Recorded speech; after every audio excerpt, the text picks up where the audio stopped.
It's holiday season here in the US, and that means family time.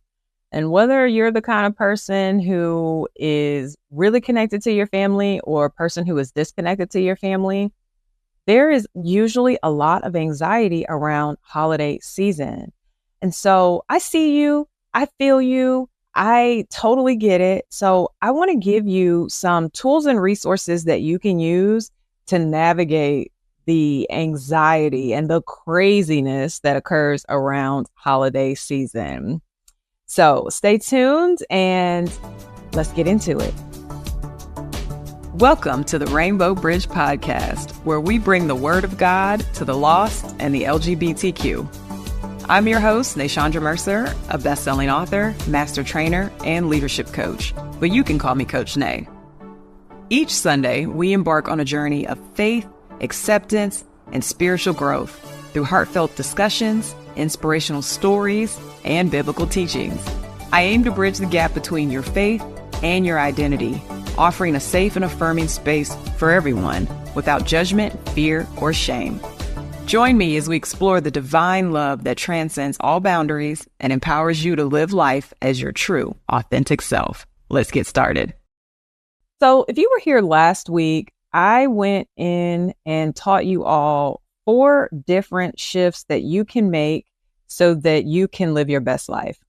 And I kind of want to piggyback off of that conversation and give you some more tools and resources that you can use to better manage your limiting beliefs, your interpretations, the assumptions that we make, and also your inner critic and your gremlin. And specifically for navigating the holiday season. And so if you weren't here last week, I totally recommend that you go back and listen to that episode so that you know exactly what it is that I'm talking about, because I'm going to go ahead and jump right in. And I want to talk about limiting beliefs. We learned last week that limiting beliefs are those things that are overgeneralized, that a lot of people believe that are not true. And I want to speak specifically to the people who are a lot like me. So I'm talking about folks who are in the LGBTQ community, who attend Friendsgivings over Thanksgivings because you ain't got time for your mama and them. You don't have time for your homophobic auntie or uncles asking you about your little friend, and you just not here for the bull job, right? So a limiting belief that a lot of people who are in the LGBTQ community believe is this: I can't be myself around my family because they won't understand or accept me. How many times have you felt like that? And even if you're not in the LGBTQ community, maybe you're the kind of person who has broken generational curses in your family. You might be the eldest daughter. You might be the first gay person in your family. You may be the first person in your family in corporate. You may be the only person in your family who's a woman who hasn't chosen to have children yet. And people are always looking at you sideways, like, what is wrong with you? And so there may be times where you feel like you can't be yourself around your family because they're not going to understand or accept you. Well, my friend, I want to challenge that and let you know that that is a limiting belief. And over here, you know that I'm all about helping you to stand in your power and to be your most confident and authentic self so that you can lead from the front and show people who you truly are, the person that God has called you to be. So if you are struggling with this limiting belief that you can't be yourself around your family, I would like to challenge you and ask for you to show yourself some compassion. And so you might be asking yourself, Nay, what the heck does that even mean? What is compassion? Compassion is simply when you just acknowledge the way that you feel and you tell yourself that it's okay, in the simplest terms. When you practice self-compassion, you sit with your feelings and you say, okay, right now I'm feeling a little bit of anxiety about being around my mama and them, or I'm worried that they may judge my mac and cheese and I don't want to get cussed out and thrown out the house, right? And it's okay for you to show yourself compassion and say, all right, I'm a little afraid. I'm feeling a little bit of anxiety about what's to come. I'm feeling really stressed out right now. And that's okay. And when you show yourself that self-compassion and tell yourself that it's okay to feel anxious or uncertain, you release the power that that uncertainty and that fear has over you. And then you can step into a more powerful position within yourself and say, yeah, I might be a little bit afraid, but I'm going to bust down this macaroni and cheese today. This is going to be the best daggone turkey you've ever had. I brined it for 3 days. I basted it and I daggone injected it with this honey butter. you gonna love it. And stand in your power instead of taking the position of feeling defeated before you even get started. Let's talk about these interpretations.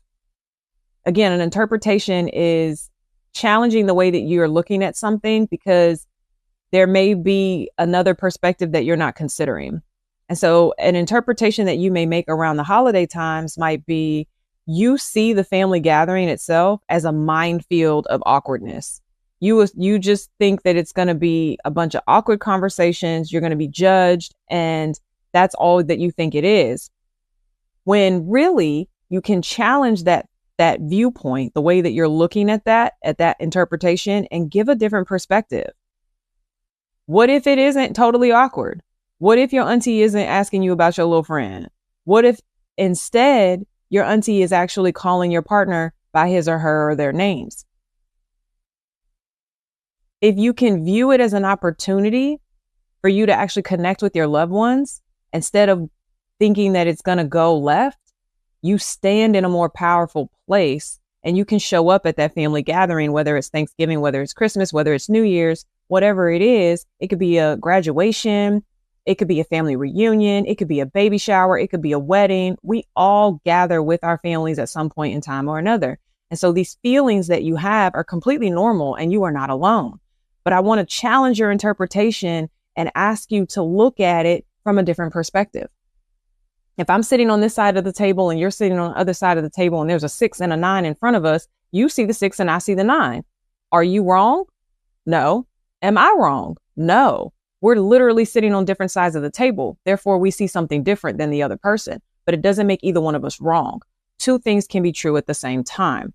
And yes, family gatherings can be awkward and have some really awkward and challenging conversations, but it doesn't always have to be that. Because if you're like me, you know you got your cousins that you can kiki with in the corner.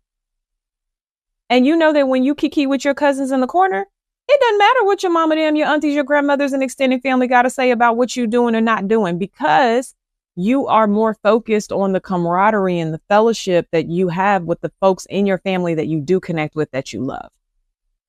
And that helps you to stand in a more powerful place. A tool that you can also use to challenge your interpretation is cognitive behavioral therapy. Now, you guys know that I'm a teacher and I'm a coach. I am not a therapist, but you also know that I spent almost 15 years in the foster care system working with children who had mental health diagnoses, which makes me an expert in child welfare, and as a child welfare professional. And it also means that I have developed an expertise in recognizing and understanding these different mental health challenges that children and adults have, either in other people or even in myself. So one technique that you can use that I love and I've gone through myself is cognitive behavioral therapy. Now, you got to go to a therapist for this, but it's short form. It's called CBT. And if you have gone through trauma, it's called trauma-focused cognitive behavioral therapy, TFCBT. And all that means is that the therapist that you're working with is very well versed in trauma, such as myself, and that they recognize that trauma is nothing but the way that pain changes you. So, for example, if you fall and you scrape your knee as a kid, you might have a scar. The scar itself is the trauma. It is the physical manifestation of the pain that happened to you. And it changed you by leaving you a scar. That's what trauma is. And not all trauma is visible. Things like scars are visible, but we have invisible scars. We have emotional scars that have happened on our hearts. Things like rape and incest and abuse and financial abuse and emotional manipulation and all the things. But we also have invisible trauma through things that can be passed down to us through our mental health, right? And so if you go through a program like trauma-focused cognitive behavioral therapy, the therapist there is going to teach you to challenge your negative thoughts and replace them with more realistic and positive ones. So like I just said, instead of going into a family situation thinking it's going to be completely awkward and people are going to be judging you, look at it instead as an opportunity to connect with the family members that you do love. I recently experienced 2 losses in my family back to back within a week of each other. I lost a cousin and then I lost my auntie, and it was a very challenging time. And some of my little cousins are not the kind that come around very often because we have had some very challenging family dynamics in my family for so many years. And it's been tough for a lot of us. There's been a lot of family violence. There has been a lot of manipulation and abuse, and there's also been a lot of neglect and substance use. And so some of the people in my family don't like to come to family gatherings because they're already anticipating that it's going to be some drama. However, when we had these 2 back-to-back losses and I was able to get together with my family, I noticed a shift in their mindsets, in that even though they weren't happy about the situation and why we were there, they were more looking at the opportunity to connect with the cousins that they do love, such as myself, because I love my cousins. And instead, we had a great time. And I know that can sound weird to say that we had a great time after a funeral, but that's how we get down in the Low Country, the Gullah Geechees. That's how we do it. But I said all that to say, challenge the negative thought that something bad is going to happen and replace it with one that's more empowering for you and that helps you to move forward and that allows you to stand in your power and doesn't take your power away from you. Now, when it comes to these assumptions, and I told you last week, assumption just means that you make an ass out of you and me. That's something that my daddy taught me when I was a little girl, because when you spell assume, ASSUME, you probably never paid attention to it before. But now that I told you, you're not going to be able to unsee it. It says ass, you, me. So when you make an assumption, you make an ass out of yourself and that other person. Okay. So if that's what you need to hear in your head, if you need to hear Coach Nay saying when you make an assumption, you make an ass out of you and me for you to hear this, then so be it. And I love that for you. An assumption that you might make about family gatherings, especially if you're in the LGBTQ community or even if you're not, is that your family members are going to make negative comments or exclude you from activities because of your sexual orientation or your gender identity. That is a very emotionally charged assumption. You are assuming that that may happen because it may have happened to you already in the past. You may have come to that family gathering and brought your partner with you, and your aunties and them was calling your partner your little friend. Now, I'm going to say this in love, and hear me in love, but they do that because you let them. And if you want to challenge an assumption that you are making, and you also want to command the respect that you and your partnerships deserve, this is when you put in a boundary. Assumptions are usually made because you believe that something that has already happened before is going to happen again. And so if you're already worried that your aunties and them are going to be talking about your partner sideways or not using their correct pronouns or calling them your little friend or calling them your roommate, it's time for you to go into that situation with a boundary in place. So go ahead and have something pre-thought out that you can say or do before you go into that setting. So for example, I love my family, but I already told you, my family has been full of drama for a long time. I have done this myself with my family where I have said to my partner, hey, if I say this, that means we're going to leave in about 30 minutes. If this person says that, then that means that I'm going to remove myself and go outside and dance for a moment. Whatever it is, come up with a plan beforehand about what you're going to do if that happens. That's what a boundary is. A boundary is you drawing the line in the sand and telling somebody that they cannot cross that line. And if they start to toe that line, you tell them what you're going to do, or you just do what you're going to do. So if they say, hey, we're your little friend, you could politely say, you know what, auntie, my partner's name is Jason, and I would prefer if you use his name. That's the boundary right there. And if your auntie says little friend from that moment on, what are you going to do? Are you going to say something to her? Are you going to leave? What are you and your partner going to do? But you have to establish that before you go in. Set yourself up for success.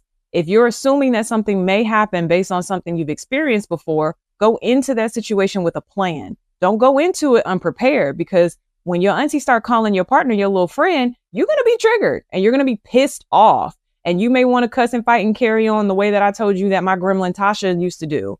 And instead of doing that and giving away your power and feeding into the violence that your auntie and your family and them have chosen, you can implement a boundary that allows you to stand in your power and maintain your inner peace.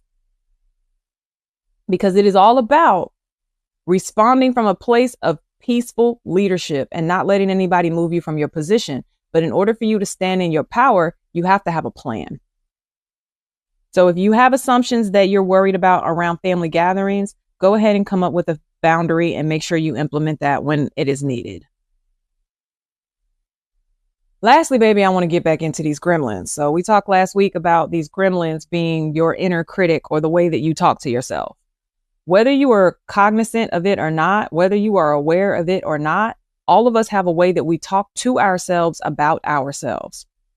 And a lot of times this has been taught to us from childhood. So if you had a parent or a caregiver who was overly critical and was always telling you that you didn't look the right way, or you didn't say that right, or you didn't do this or that right, or whatever, you will be the kind of person who is overly critical of yourself. And I'm speaking from personal experience. I have been very hypercritical because it was the way that I was raised and it was the way that I was taught. And I understood that these things were happening because my parents or caregivers loved me, but they did not realize the effect that they were having on my mental wellness. And so as an adult, I had to unlearn all of that and had to separate behaviors from my actual character. Sometimes you can annoy your parents, but that does not mean you are annoying. So if you had a parent who were telling you things like, you're childish, you're stupid, you're ugly, you're fat, you're this or you're that, they're probably trying to call out behaviors that they see that they want you to change. But instead of them calling out the behaviors, they are attributing that quality to who you are. And that's not true, because behaviors do not make up who you are. Your habits can. The things that you do can definitely impact the kind of person that you are. But if there's a characteristic about you that they are calling out, that characteristic can be changed if you want to. And that's what healing your gremlin is all about. And last week, I gave you 4 steps for how you can do that. You can go back and revisit that episode if you need a reminder for that at any time. And so when it comes to your gremlin around these family gatherings, your inner critic is constantly whispering doubts and fears to you. And it may say something like, what if they don't like my partner? What if I'm the odd one out? What if they never accept me? What if they don't accept my children? These are the things that play in the back of your mind that tell you who you are, that may not always be true, but you can believe them if you don't check them. And so the best way to combat that inner critic is to combat it with positive affirmations. If you're not fat, if you're not ugly, if you're not annoying, if you're not stupid, then don't tell yourself that. Instead, tell yourself, I am, and then state what you are. I am is so powerful because I am stands for Yahweh, which is the name of the Most High God. And Yahweh translated means I am that I am, which means I am because I will be, meaning that whatever I say I am, even if I'm not that right now, I will be that because I'm calling myself to that. So I am that I am. I am that I will be. And so what are you? Are you beautiful? Are you smart? Are you intelligent? Are you creative? Are you a problem solver? Are you a restorer of families? Are you diligent? Are you courageous? Are you convincing? Are you powerful? What are you? And whatever you are, speak that over yourself and combat the inner critic of your gremlin. When your gremlin tells you you're fat, you say, I am healthy. When your gremlin tells you that you are ugly, you say, I am fearfully and wonderfully made. When your gremlin tells you that you're a coward, you say, I am courageous. Whatever it tells you, you tell it the exact opposite, because the devil, the enemy, the inner you can't tell the truth. The enemy is the father of lies. He cannot tell the truth. So if your inner critic is telling you something about yourself, it's not true. You already know that. So combat it with the truth, with the I am. Something else that you can do to help with your gremlin is practice meditation. Now, for my Black people out there, sometimes this word can be a little controversial. I ain't talking about sitting on top of a mountain with your legs all crossed and your fingers in, a mantra. I'm just talking about just sit and think about the way that you think. It's called metacognition. Metacognition is thinking about the way that you think. So when you hear a thought, do you instantly agree with that thought? When you hear something like, I'm unlovable, or you're never going to get married, or you're never going to have children, or you could never do that, do you believe that? And if you come into agreement with it, you're doing the enemy's job because you're not fighting at all. But if you sit and you think about it and start to really tear apart, am I fat? Am I ugly? Am I stupid? Am I unworthy? That's you meditating on the way that you think. You're thinking about the way that you think. And when you do that, you have the opportunity to replace anything that's negative with something that's positive. And then you can speak these I am statements over yourself again. One last tip I can give you for your gremlin, and I want to give you a few because these gremlins are tough. This is tough work. I told y'all last week that, it took me 10 years to stop doing something that my gremlin had told me that I could never do. It takes time. So on top of speaking your affirmations and meditating over the way that you think, visualize your higher self. Who will you be? Remember, I am that I am. If, let's say you are fat right now, and I mean that in the politically correct term of fat. Let's say you are, and you just want to be healthy. Call yourself to that and say, I am healthy. And visualize in your mind what that healthy version of you looks like. Right now, I'm in a place where I've been practicing yoga for more than 10 years, and I have gained the strength that I always wanted to. But there's a new level of strength that I want to achieve in my body now that I'm 35, past 35 at this point. And sometimes I think about who that version of me looks like. What does she look like, talk like, walk like? How does she feel? How does she think? And I visualize her so that one day when I become her, I'll know exactly who she is when I finally become her, because I've already thought about her in my mind. And so that's something that you can do to combat your gremlin as well. So my friends, I've given you 4 additional ways that you can heal your limiting beliefs, your interpretations, your assumptions, and your gremlins. And this is whether you're in a family gathering around the holidays. Again, like I said, if it's a family reunion, wherever you are in a space where you're worried that you can't be yourself, remember these techniques and these tools that you can use. Remember that you can challenge your limiting beliefs by showing yourself compassion and just acknowledging that you are afraid in this moment. Remember that you can challenge your assumptions by setting a boundary if you're worried that something that happened before is going to happen again. Remember that you can challenge your gremlin, your inner critic, by speaking the truth over who you really are, thinking about the way that you think about yourself, and visualizing the you that you really are and who you would like to be. And these tools, my friends, I promise you, they will help you to make decisions that'll make you feel powerful because you're standing in your power and you're choosing not to give it away. And if all these things fail, my friends, I'm going to leave you with encouragement as I always do. And I'm coming from the book of 1 Peter verses 4-8. Above all, love each other deeply because love covers over a multitude of sins.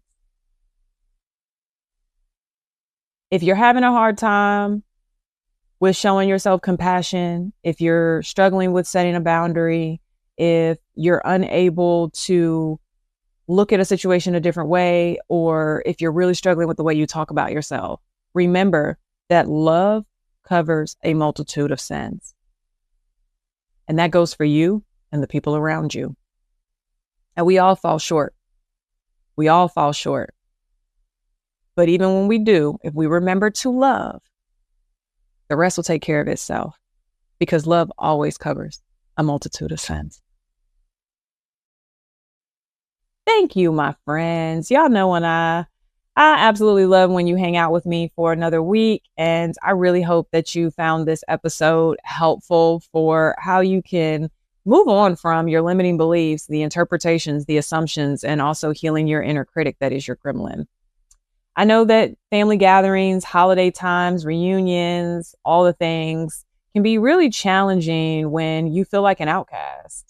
But I hope that in today's episode, you were able to walk away with some tools and some resources and some gems for how you can navigate these spaces so that you can stand in your full power of who you are and know that you have chosen inner peace, you have chosen to love, and you have chosen to believe that God said that you are who he said you are.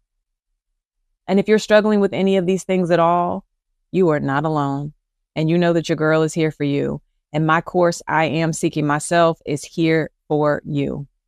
This course is designed for the LGBTQ person or ally or anyone else who wants to master their triggers so that we can make you untriggerable, so that you can go into these work environments, these family gatherings, and these spaces that are not necessarily designed for you and stand in the truest, realest, most authentic version of you.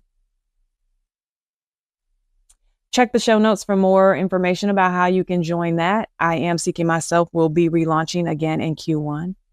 And I cannot wait to see you there. Spots are limited, so make sure that you get your seat now before they're all gone. And until next week, my friends, be safe and be well. This has been a Forecast Media Podcast Network presentation. Don't forget to like and subscribe so you'll never miss an episode. For more information and more great Forecast Media content, visit pushplaypods.com. This is the story of the one. As head of maintenance at a concert hall, he knows the show must always go on. That's why he works behind the scenes, ensuring every light is working, the HVAC is humming, and his facility shines. With Grainger's supplies and solutions for every challenge he faces, plus 24/7 customer support, his venue never misses a beat. Call quickgrainger.com or just stop by. Grainger, for the ones who get it done.